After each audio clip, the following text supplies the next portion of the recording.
Okay, so we are recording. Hey, everyone. Thank you guys for tuning in to Rules for Rebels. I got Randy Blevins with us today, very special guest. Randy is the owner of the Travel Clip, and I'm sorry, the Esteem Clip.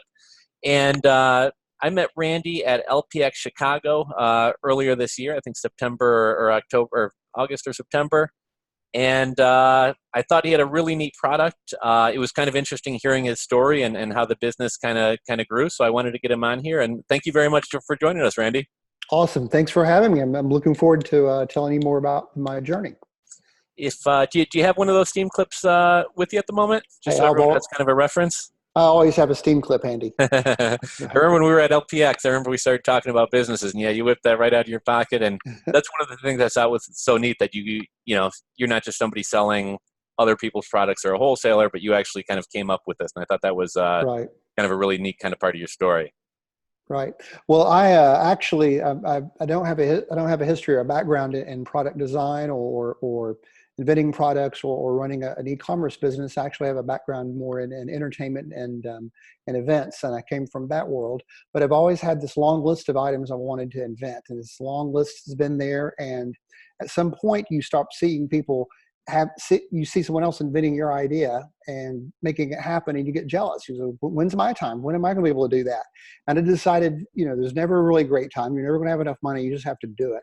So I took the list and then narrowed it down to the top 3 items and decided to give it my all, and I'm all in. So I quit my job and took Steam Clip as the first item to invent, because it's a small product. It's a small item that's easy to ship, and would have to learn how to make something and design it. There's not a lot of moving parts or anything. So that's the reason I picked Steam Clip as the first item to go with. Steam Clip, basically, it's a travel product. It's for when you're traveling. You check into your hotel room, you unpack your bags, your clothes are always wrinkled.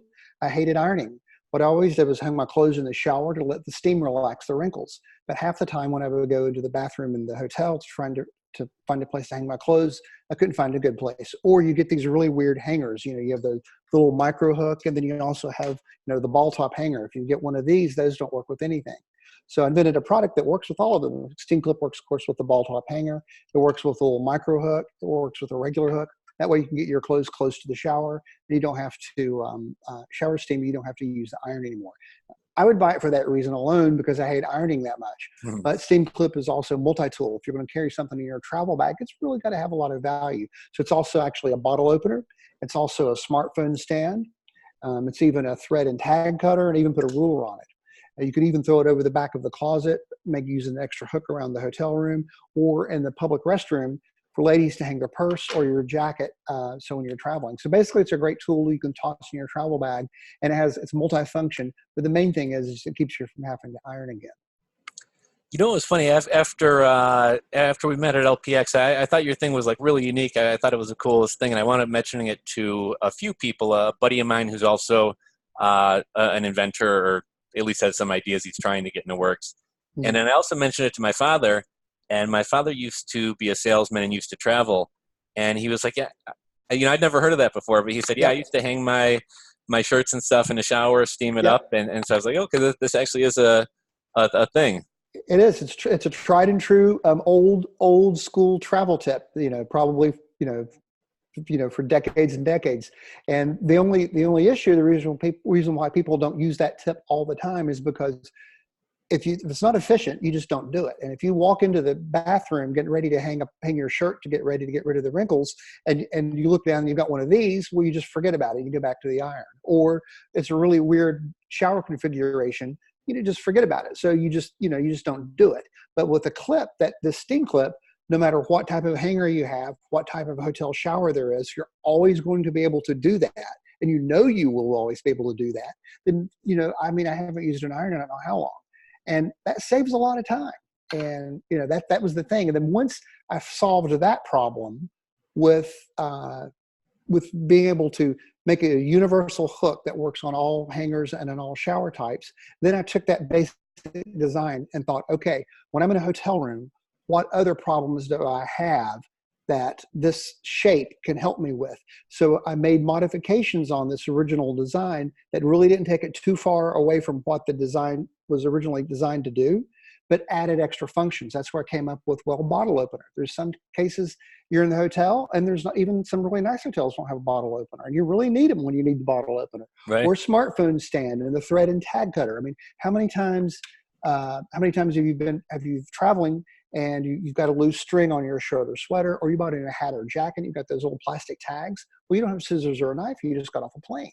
So all these little things I spent a lot of time trying to think of that I could solve with this shape. And that's what I wanted to learn in product design, because I designed this myself, and how to do that, how to solve the problem, what does that shape need to do? And then once you've got that part as an idea, then the next part is thinking about how that's going to affect the manufacturing, because this is a plastic injected molded part.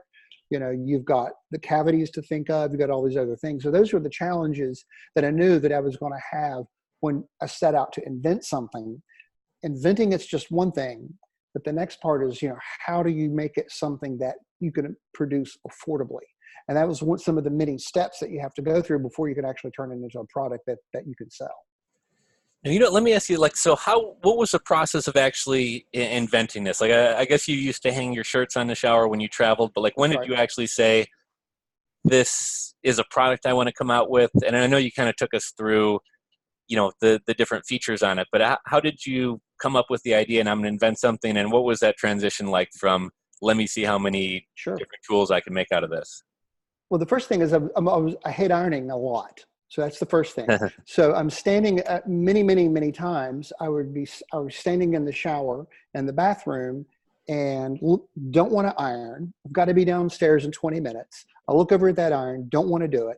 And I would look at next to the shower head and just visualize and think, how hard can it be? I just need a shape that has a little hook. And then it needs to have a hook. That's what this needs to be. And I started visualizing that solution in my head.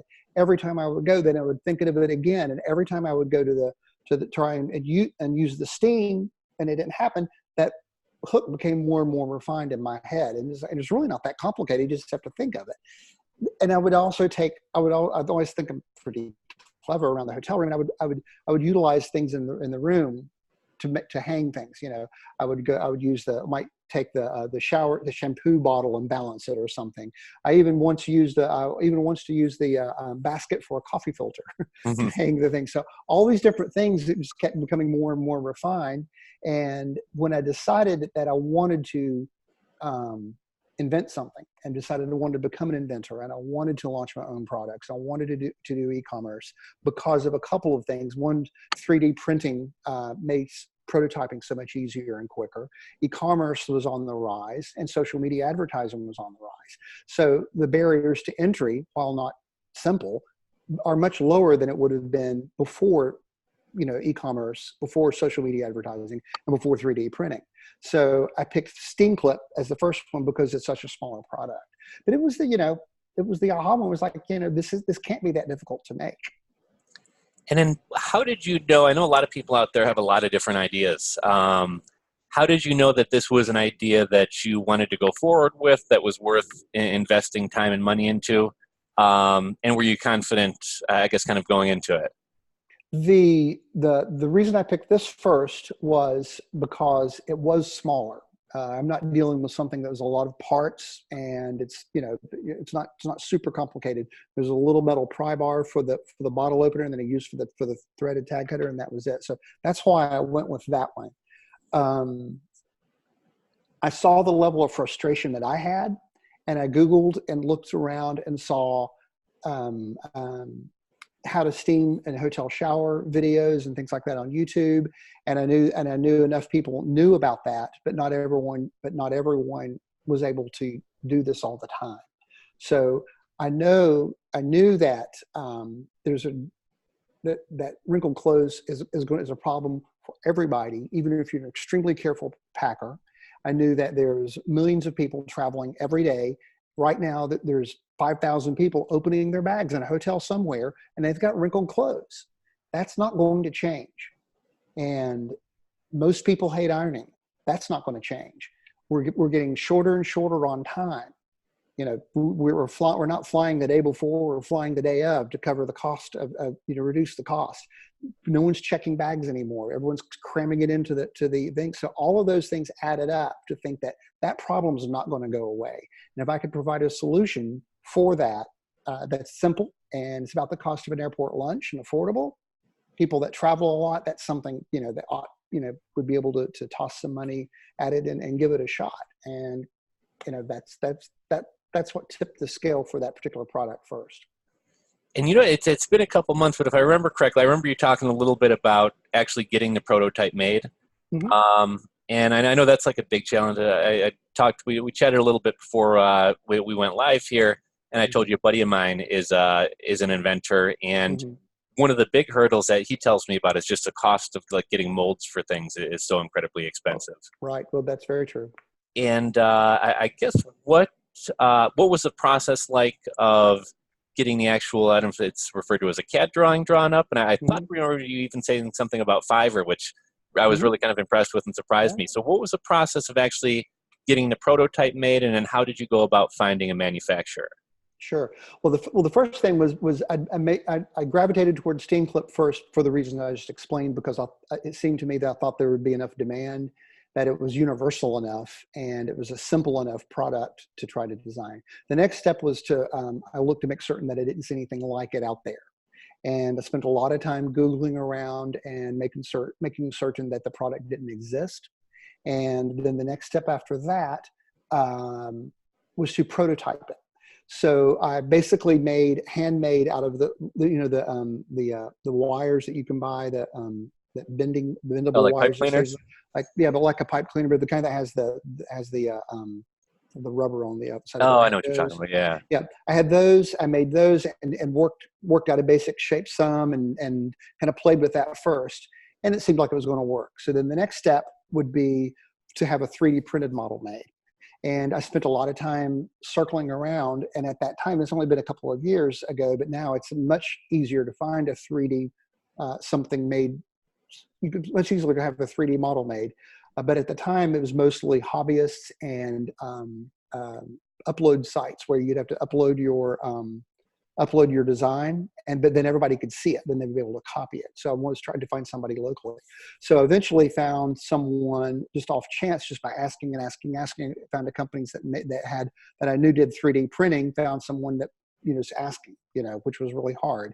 I found someone that worked for a company that did 3D printing. I took my first sketches, and I wish I had my sketch handy, but basically, I spent a lot of time carefully sketching out exactly what this little product would be. And it doesn't seem like it's very complicated. It isn't really, but there's a lot of details you have to cover. So very detailed sketch with all of the dimensions and, what I thought the load needed to be and everything. When I found someone that was willing to make my first drawing, he took it, he looked at the sketches and said, I can take about 15 minutes.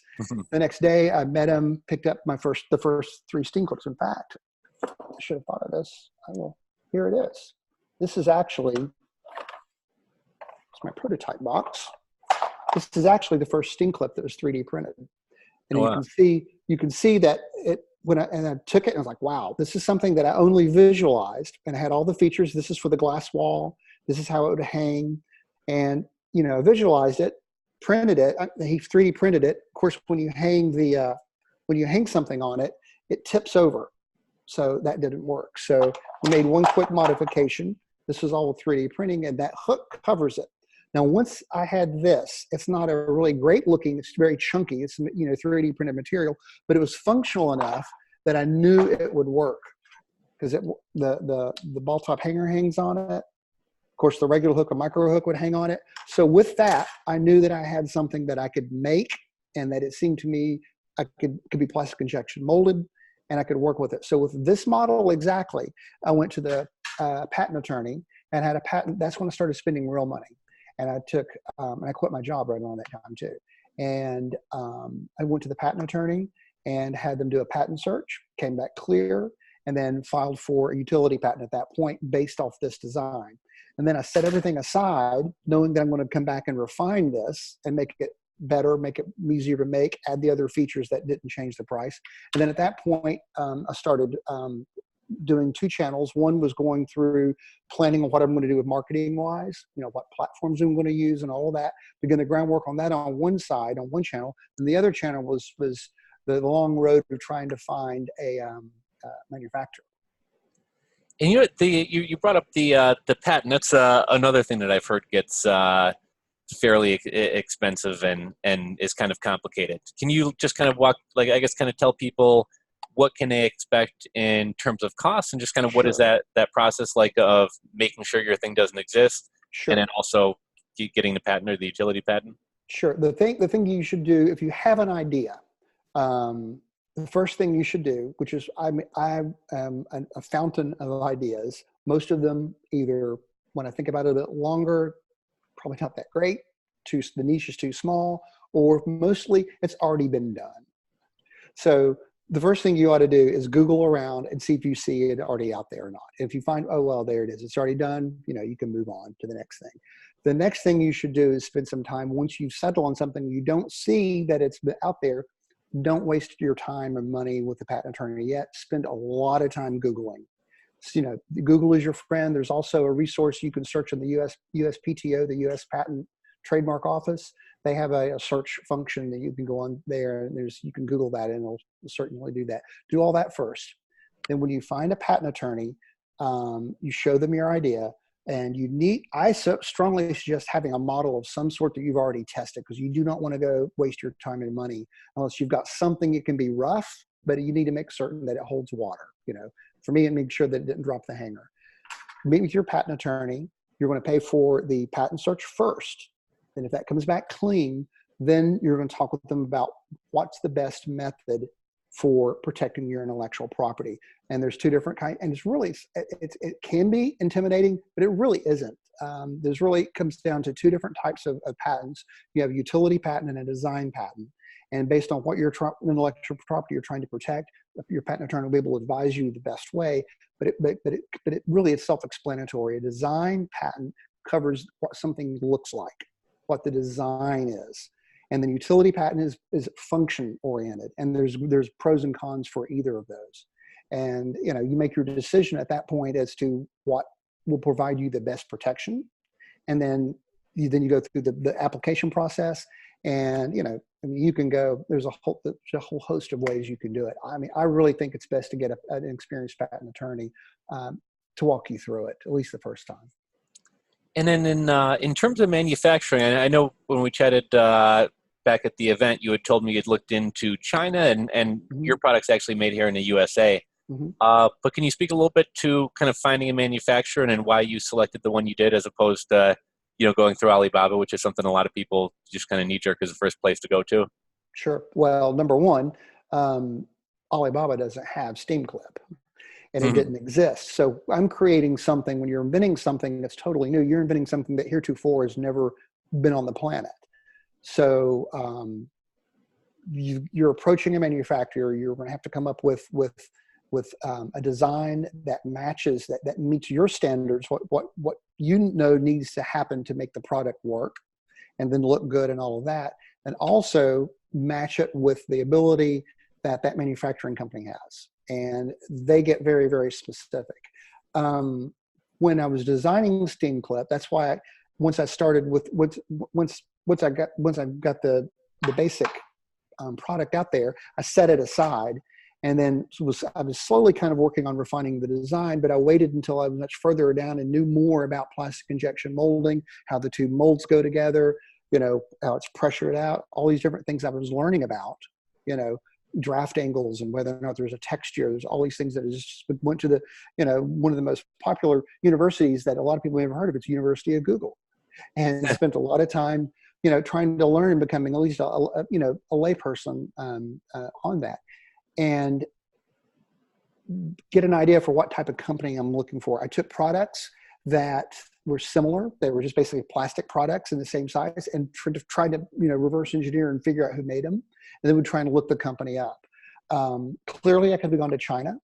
There was, a matter of fact, what contacts that I did have, which was very, very few, I said automatically give you a guy in China. Well, the pros and cons for that for me, I'm in Memphis, Tennessee. If I've contacted someone in China, the pros would be I could probably get it made very cheaply. But on the other hand, there's a great deal of fraud in China, and you have to going through intermediaries. They're famous for having agents and reps. Who knows if you're even talking to the manufacturer. And then the other part is, it's a long way away. And there's the language problem, and those are all barriers you think of. So then the other hand, I'm looking at if I do it in the United States for my first product, I don't exactly know how to make these things. I'm not exactly sure how this works. I read a lot of books on it. I read a lot of the product biographies of people that did this themselves first, which was really interesting, very helpful. But when it comes down to actually making the product, I know that I'm not going to be able to afford to fly to China to be there when the product comes off the line. But if I did it here in the United States, I could certainly do that. And I did. So ultimately, I ended up going with a firm in the U.S. That had a very fair price. And when it came time to roll Steam Clip out, I was up there and I was on the floor and I was with everybody, and it was the cost of one flight and one hotel room. And I was able to be there and come back with a bag full of Steam Clips, before they started running the run. Had that been in China, I would not be able to do that. We're talking, weeks and weeks and weeks between it.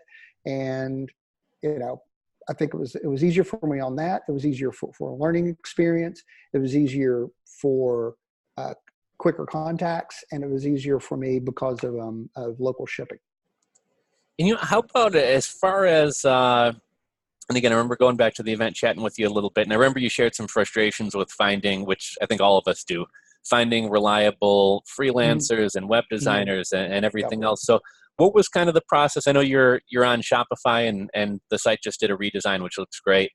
What was your process of, I guess, kind of first time kind of into this? Like, how did you choose Shopify? How did you choose freelancers? What frustrations have you faced? And how did you decide what sales channels to go on? Yeah. Well, the sales channel, I just looked at everything, and I'm trying to decide how. I think I picked Shopify originally because of it was easy to compartment the themes, and it was very compartmentalized. It seemed to be fairly easy, and the barrier to entry and getting on Shopify was very low. In other words, you could get something started very quickly.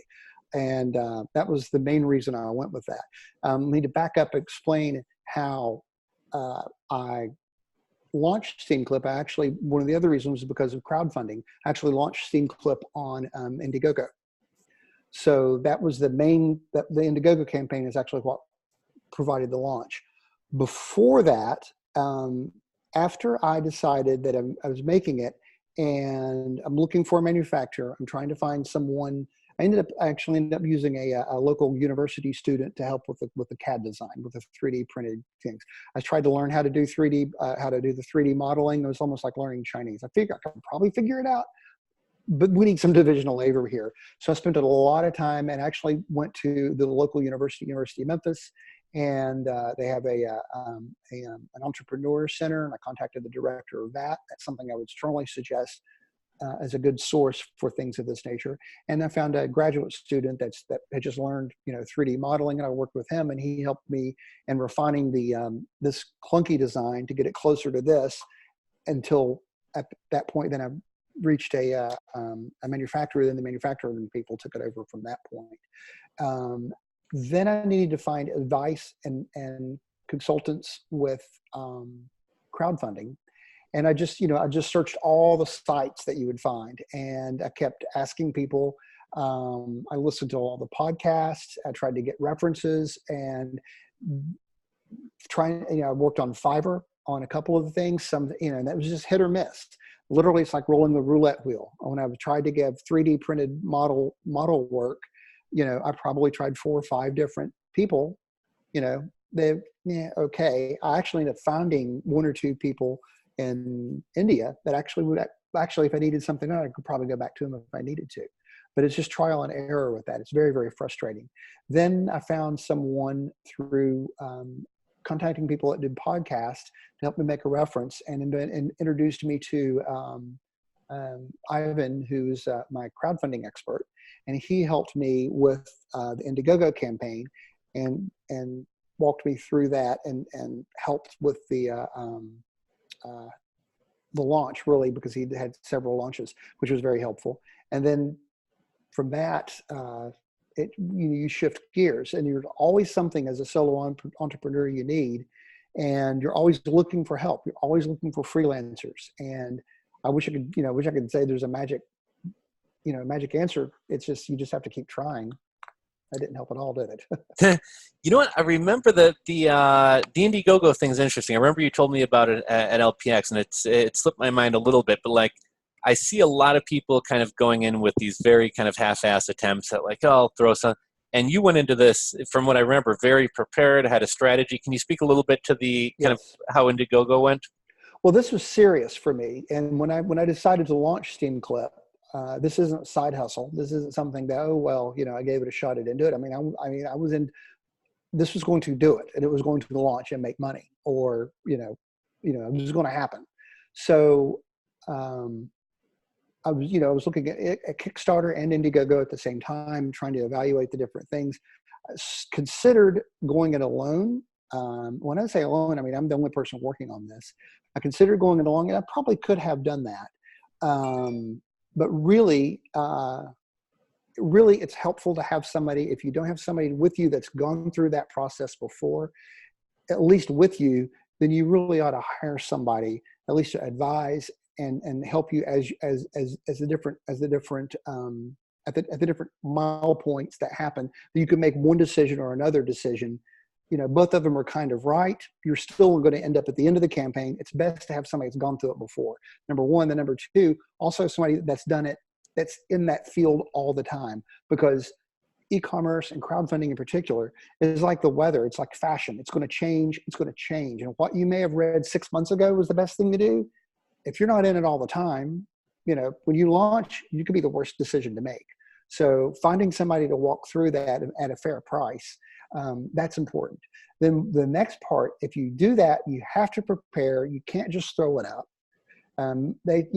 Someone told me, oh yeah, you only X percentage of the Kickstarter and Indiegogos are successful. Well, yeah, that's why. It's because half of them, they're never really set up to win in the first place. You don't just halfway do this. You have to come with a plan in advance. I think that's kind of one of the biggest things I'm taking away from kind of your story is I know a lot of people want to do everything themselves, and in e-commerce, you have to be an expert at Indiegogo and then Shopify, but then every aspect of Shopify, email marketing, SMS, what apps do I use? And it's just impossible to kind of be an expert and have the time to stay up on everything. So I think it's really Very smart true. kind of how you found people in different areas to kind of help you along the way. I think it's important to do that because you have to be conversant and knowledgeable about so many things. But if you are if you make yourself so competent in just one of those channels, like if I became a crowdfunding expert enough to really do what I hired someone else to do, I would never be able to do the other part. Right. Because there's only so many hours of the day. And then that becomes the next challenge. I think we talked about when I was in Chicago. The next challenge is finding the right people that see what you need, that what they require for compensation makes sense for the project that you're working on. Sometimes I found people that be willing to do a web design for me, or graphic designer, or shoot video, or whatever the case may be. They do great work, and they may like what SteamClip could be, but but what their normal rate is doesn't match. I'm selling Steam clips for under $20 to travelers. If this person can shoot and is doing graphics and such for Ralph Lauren, it's not the same thing. And unfortunately, what I've found is now that there's this giant rise in e-commerce, and Amazon certainly made it possible. There's all of these tens of thousands, maybe 100,000 people out in the United States with their side hustles, and they're making business, and they've got it all, and they're betting the farm. And people that are experts or can do that are now rushing in to fill the void. And there's a lot of people that's really ready to become your branding expert, to become your guy, to bring you under their agency, and they'll see you coming. They see you're desperate because you've got a crowdfunding campaign, or you've got a product you just launched, you're sitting on inventory, and they're going to want $5,000 just to sign you on, and a big retainer. And if and if it doesn't work, well, your product wasn't that great. You're out all that money. So the hard part is finding the people that's willing to roll up the sleeve a little bit and work with you. Now, one of the I don't know if we want to say claim to fames of your product, or one thing that really stood out, I noticed you got, and you're going to have to correct me if I'm wrong, is it the Grammy Gift Bag? Oh, yeah, the Grammy Gift Bag, yeah. How did that come about, and how did you kind of get that opportunity? I'm an accomplished singer. No, I'm just kidding. My previous career, I was in entertainment, and so I had some contacts with the Grammy organization, and it seemed to me that as a new product that just launched, the Grammys happened right after Steam Clip was launched. It seemed to me that getting in front of as many people as possible would be a great idea. So I went about to submit Steam Clip for the exclusive backstage gift bag. And it's the gift bag that if you're a performer, if the performers or a presenter on the stage get only. And there's a gifting lounge and backstage at the Grammys, and they have a gifting company. I forget what they call it, but it's a gifting company that manages that. So I was able to get contact to submit Steam Clip, and it was accepted. And of course, there's a fee, and there's always a fee with everything. But I was able to utilize and leverage that PR. Okay, very cool. And next, I just wanted to touch a little bit on what advice do you have for people with Shopify stores? Any best practices? I know you just went through the rebranding, so I guess what did you learn from the first Shopify store you rolled out, and then what did you kind of bring to this new updated site? And I guess kind of any advice that you have for anybody either looking to improve their store or rolling out a new store for the first time? Well, you want to keep it simple. You want to try and have a really good design. You want it to be sticky. And I think it's really important. It's really important to think of all those things, but it's also important just to go ahead and get something up. I'm more likely to want to hold something and not do it, not launch it, keep trying to make it perfect. Eventually, I learned early on doing this, just to get it up there. In fact, I think before on the pre-call, you were saying you saw something that was modified the next time when you looked on it. It's like, right. I think you're better. Excuse me, you are better off just getting something up. There's nothing wrong with that. But I think you need to constantly once it's up, constantly take a look at it and see what you think you can do to refine it, to make it better and make it better and make it better. And I think you're better off doing that than waiting too late and not getting anything up. Or it's also a bad thing is just to let it sit and not pay attention to it. You don't want to see, Happy Halloween right now because we're getting ready to go into the holidays. Keep your stuff updated, and I'm getting ready to make some changes on that. Super simple things to look at is a clean design and things of that nature, but also utilize those free testing software like Hotjar or Inspectlet. Those are free, and those are so that tracks what people are looking at. That should be a given. It should be a given that you're installing your Facebook pixel, that you're thinking about SEO. All of those things should be given. You should always do that. I'm a big fan of having chat on the site. I've got Zopium, which is it's free, and if it doesn't happen a lot. Happens once every blue moon, I'll get a chat from somebody. But when I do, someone wants to get a hold of you, you need to make it as easy as possible for your customer to reach you. I put my phone number on my site, and I appreciate that as well. Also, I'm transparent. I put where my city is, where I'm located. You're trying to tell a story of why you want people to buy from you. So you want to give them as much information so they can trust you. And so, all the contact information is helpful as well. And also chat. I like everything you said as far as, I see a lot of people who don't want to put a number or they don't want to answer calls. And I always had phone numbers on my site. And I feel like even if somebody never picks up the phone and calls, just the fact that they see it there instills That's right. a ton of confidence. And yeah, I That's noticed right. the Zendesk running on the site. A lot of people always want to know, like, what's your favorite Shopify app or what's your favorite tool?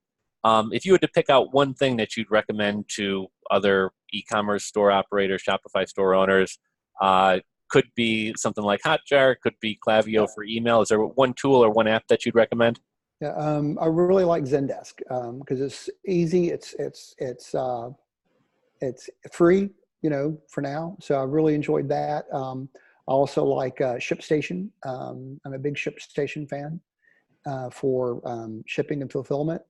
Um, I'm just now on Klaviyo. Just installed it. Still don't know how to spell it, but I just installed it a couple months ago, and I'm working on getting all that onboarded completely. But that's probably Zendesk. Okay, very cool. Yeah, I like that one. And then, I guess you brought up another interesting point. Are you self-fulfilling? Like, are you actually packing and shipping orders? Are you using a I 3PL am. company or?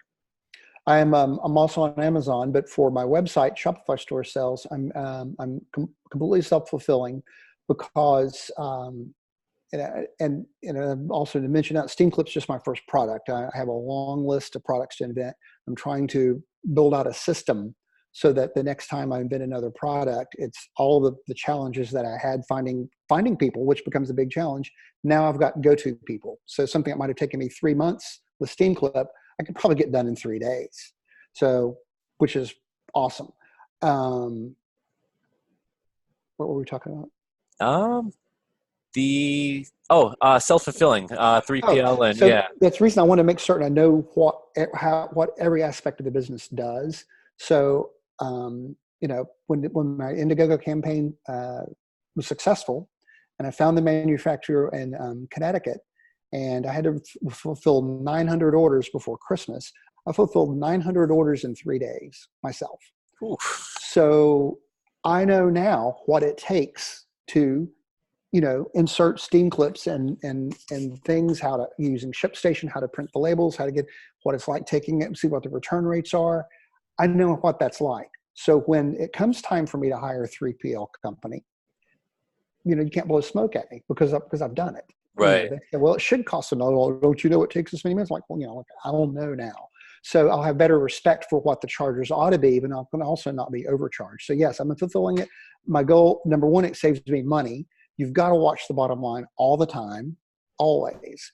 And number two, it gives me a learning experience because I'm hoping to have 3 or 4 other products running and be able to scale up. And I'm sure you would probably say that this isn't a reality for a lot of people. I notice, and I would agree with this, I notice a lot of people posting, I'm looking to start my first business. I don't want to fulfill anything. I don't want to be running to the post office. It seems like there's kind of a false illusion out there that this is all just kind of plug and play and the money just rolls in. And it Yeah. sounds like, I imagine you were spending hours and hours. Hours and hours. And Tearing here's out the thing. Here's the thing that you've got to invest in this, and you've got to invest your time. And, I quit my job and started designing Steam Clip and started looking at all this stuff. And I could have gotten halfway into looking at the tangency break on a curve on this thing, whether or not it's going to come out of a cavity or not. And suddenly that challenge, and it was challenging to make the ball top hanger part not be so far away so that when it comes out of a plastic injection mold that it just break off. All these things I'm thinking about. And at a certain point I realized, what, I really like this. I enjoy it. And if you don't enjoy the work part of it and you're looking for plug and play, it's like anything in life. It's not for you. I can tell you, I enjoy going to the post office and dropping off packages. I actually enjoyed buying and finding the Rollo printer. The best label printer in the world is a Rollo printer. And I got, when I realized that, that I'm getting ready for this Indiegogo campaign, and I got excited over a thermal printer, okay, I made the right decision, No, these future products, are you going to try to stay within the travel space, or do you have ideas kind of all over the place? They're a little bit all over the place, yeah. Okay. Yeah. And they're going to be big hits. Big hit. I like this one. See, I'm interested in seeing what else you got up your sleeve. Now, I don't want to take up too much of your evening, so we'll start wrapping things up here. But I'd love to, if you're down for it, I'd love to potentially have you on maybe for a live stream sometime where we could actually get some audience interaction and people could Sure. could kind of ask questions, because you have just a wealth of knowledge Happy in terms to. of the Indiegogo aspect, the Yeah. sourcing suppliers, everything else. For Steam Clip, I know I saw on the website and we were chatting a little bit about these make a great corporate gift. Tell us a little bit about Right. where can people buy Steam Clip. Sure. We Christmas can is even right put around the logos. corner. We can even put logos on Steam Clip. Okay. Sure. My website's the best thing. Steamcliptravel.com or steamclip.com. Both of those go to my website, and it's a fantastic stocking stuffer. It's a fantastic gift for people that have everything. Generally, people that travel a lot are hard to buy for, and it's very unique. You're not gonna have it, and they all come. They're most likely not going to have it, and they all come with my professional traveler's guide, which is a booklet, an instruction booklet. You could buy them and they ship in a flat padded envelope for about $2.60. So, if you're about to buy gifts for your office or your clients or your customers, you could buy Steam Clips. There's a link you can click, and I'll do volume discount.